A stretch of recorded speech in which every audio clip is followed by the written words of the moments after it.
Hello and welcome to the Academy on Computers. This 12-part series is for anyone interested in finding out about this technological revolution and learning about who's using computers now and why. And the man who's going to guide us on our journey through the world of microcomputers has had a great deal of experience in the field. He's an author. He wrote the first book of Kim, a book about an early microcomputer system. He's the associate editor of Compute magazine and a frequent contributor to other magazines about microcomputers. And he's in demand as an author and lecturer throughout North America.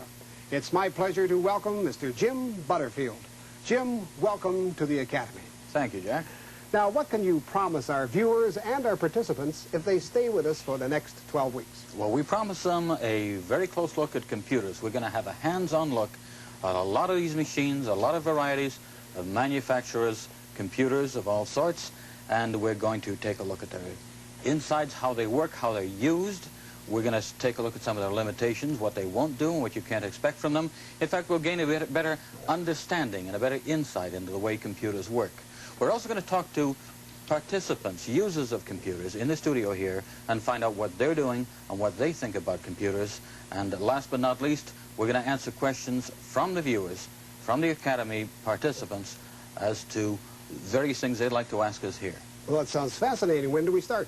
We start right now. All right. Why don't we take a look inside this computer, because what makes it all works is the bits on the inside. First, we'll take out the plug here. Jack, would you hold that, please? All right. Okay, we'll open up the computer now. The power safely off. Prop up the lid. And in here we see the circuit board that makes the computer work. Now, no little man in there. no little man in there, but Right. everything you see when the computer's closed is purely a illusion. These things are just attachments to the computer. This is a real thing in here. Right We're here. disconnecting the keyboard. We've already disconnected the power supply and the screen. And here is the board which makes it all work. This is the computer processor board. This is a real computer. And on here you see the various chips that make the computer work. Now, I'm going to take one of these chips out, and we're going to look even further inside to find the bits. Here we go. I'll pull out my little chip-pulling device. And here it is. This is the board that stores. This is the what they call the memory. This is everything. This is the computer processor. This is the memory. This is the ROM that tells the computer how it works. All of the things that make it into a real computer are there. I'm going to take out this chip, which is a ROM chip, and I'm going to take the lid off this chip so that we can see inside and we can see what really makes it work. All of this is mostly packaging.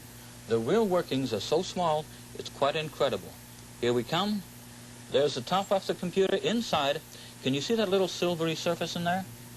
You're right. All right, to shine. Okay, that tiny little bit of silver in there, it's really silicon and not silver, is what makes the computer work. Now, is that the bit, or are those the bits in there? There are thousands of bits of storage in that part of the computer. There's a lot of information. Of course, each bit is only on or off, 1 or 0, true or false. And that's what makes computers so simple. They don't need a volume control because they don't have any halfway point.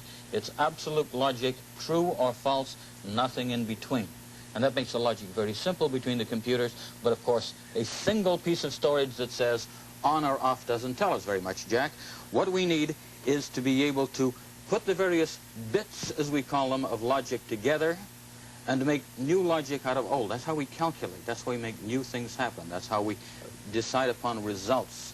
Is your bank balance overdraft overdue or something like that? You can tell all of these things by manipulating the bits into getting new bits. And the way we manipulate bits is to put them together through special circuits called gates.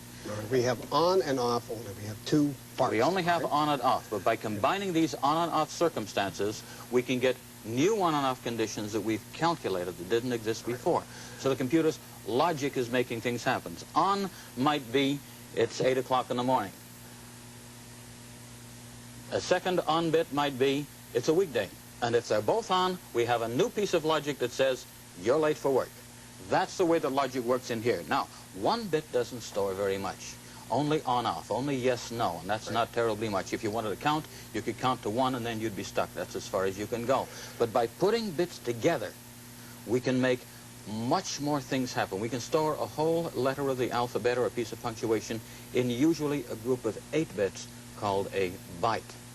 And very often you hear about the bytes of storage in a computer. That really means, roughly speaking, the characters that the computer can hold. And since we get a lot of storage in a computer, we often talk about it in kilobytes, which is thousands of characters of storage. So we have this kilobytes of storage, which is the thousands of bytes, each byte being 8 bits of memory that holds the insides of the computer. That's where it all works. That's where it comes from. And it all happens because the computer manipulates the logic that's stored inside of it. Could you just tell me about the gates again, the important part of the gate? Yes. The thing about the gates is that you can have two separate conditions, two separate bits, one telling you one thing, one telling you another thing. And by means of a special circuit called a gate, you can take those two conditions and blend them together and find a new result, a new decision to tell you that yes, these two things have happened together, or no, they haven't, and you can create new logic by putting together pieces of the old logic. That's eventually how we do all of these things, like adding and subtracting. Are all computers then basically the same with this board? All computers are built along the same principles. If we're talking about microcomputers, then you'll probably find the processor, which does the arithmetic and the control on one chip, and you'll find various types of storage and connections to the outside world found elsewhere on the board. Even the big computers are really the same. They really contain the same element: storage, control, logic, and input and output to take things out to the things outside the computer board itself. Thanks, Jim, very much. Jim will be right back after we take a short break to show us other computers that we have here in the studio and help you decide if you need a computer and what it could do for you. We'll be right back. TV Ontario is pleased to welcome our 10,000 registrants to the Academy on Computers in Education. By now, those of you who have registered in the Academy should have received at least 3 booklets: the Participant's Guide, the Educational Applications Handbook, and the Bits and Bytes Resource Book. Also included in your package is the computer printout, which is your personalized introduction to your course of study. A careful reading of the printout will start you off on the Academy on Computers in Education. I'd like to show you a few of the computers that you can buy today in some of your local computer stores. There are so many of them that we can't hope to show you all of them today, but if you keep watching, you'll see quite a few other computers that couldn't fit in the studio here today. I'd like to show you some of these things and identify the boxes so that you can see what some of the parts are and get a better idea as to what a computer looks like when it's put together. Firstly, on my right here is the Apple II Plus computer. Now, we see the Apple II. The thing that looks like a television set above that isn't really a TV set. It's a monitor, and that means that you have to buy this separately, but you can connect an Apple to a regular TV set if you wish. A monitor gives you a bit better picture, but costs you more money. Over here, we have the disk drives. This is where you put your floppy disks in order to be able to read them. You see they come as separate boxes connected to your Apple by means of a cable in the back. Let's move on and talk about our next unit. This is the Commodore PET. We've seen this one before on this show. The Commodore PET here has a disk drive in which we put the disks. You'll notice that it's a single large box holding 2 drives. They call this a disk unit with 2 drives in it, and this is approximately the same as what you saw on the Apple, except it comes in one box. This is a cassette tape, and of course we've seen this in use before. We can load programs either from cassette or from disk. Disk is faster, cassette is more economical. You make your own choice. One of the things about the PET and some of the other computers that you'll see is that the screen that we have up here is built into the machine. It's a unit type of device. You can pick the whole thing up and walk away with it, providing you don't try to take the disc and the cassette at the same time. Let's move on to the third machine that we highlight in the hands-on section of our series. We have here the Radio Shack TRS-80 Model 3 computer.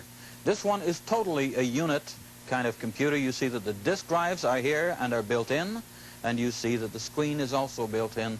The entire unit is there, available. You can pick it up and carry it away. It's in one entire piece. We'll move on to a few units that we will not be talking about directly